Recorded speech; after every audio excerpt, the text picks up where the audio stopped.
ମୁଁ ପ୍ରଥମେ କେନ୍ଦ୍ରର ନେତୃତ୍ୱକୁ ଧନ୍ୟବାଦ ଦେଉଛି। ଯଶସ୍ୱୀ ପ୍ରଧାନମନ୍ତ୍ରୀଙ୍କଠୁ ଆରମ୍ଭ କରି ରାଷ୍ଟ୍ରୀୟ ସଭାପତି ଅମିତ ଶାହା, କେନ୍ଦ୍ରର ସମ୍ପୂର୍ଣ୍ଣ ନେତୃତ୍ୱ ଯେଉଁ ଆସ୍ଥା ବିଶ୍ୱାସ ଓଡ଼ିଶା ପ୍ରତି ରଖିଛନ୍ତି। ଓଡ଼ିଶାର ସରକାର ପରେ ଆମେ ଯେଉଁ ଦାୟିତ୍ୱ, ସେ ଦାୟିତ୍ୱକୁ ନିର୍ବାହ କରିବା ରାଜ୍ୟସଭା ସଦସ୍ୟ ଭାବରେ ଏବଂ କଲେକ୍ଟିଭଲି ସମସ୍ତେ ସାଙ୍ଗରେ ମିଶି ସବୁ କାମ କରିବା ପାଇଁ, ଓଡ଼ିଶାକୁ ଯଶସ୍ୱୀ କରିବା ପାଇଁ, ଓଡ଼ିଶାକୁ ସମୃଦ୍ଧ କରିବା ପାଇଁ, ଓଡ଼ିଶାକୁ 1 ନମ୍ବର ରାଜ୍ୟ ପରିଣତ କରିବା ପାଇଁ ନିଶ୍ଚିତ ଭାବରେ ଆମେ ସମସ୍ତେ ଗୋଟିଏ ମନ ପ୍ରାଣରେ କାମ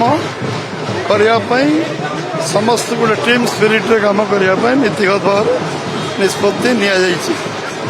ଏବଂ ସେ ନିଷ୍ପତ୍ତି ଅନୁସାରେ ଆମେ ଓଡ଼ିଶାର ସମସ୍ତ ଟିମ୍ ଗୋଟିଏ ମନ ପ୍ରାଣରେ କାମ କରିବୁ, ଏ କଥା ସ୍ଥିର ହୋଇଛି ଏବଂ ରାଜ୍ୟସଭା ଏବଂ ସଭାପତି ଦାୟିତ୍ୱ ଯେଉଁ ଦିଆହେଇଛି ତାକୁ ମୁଁ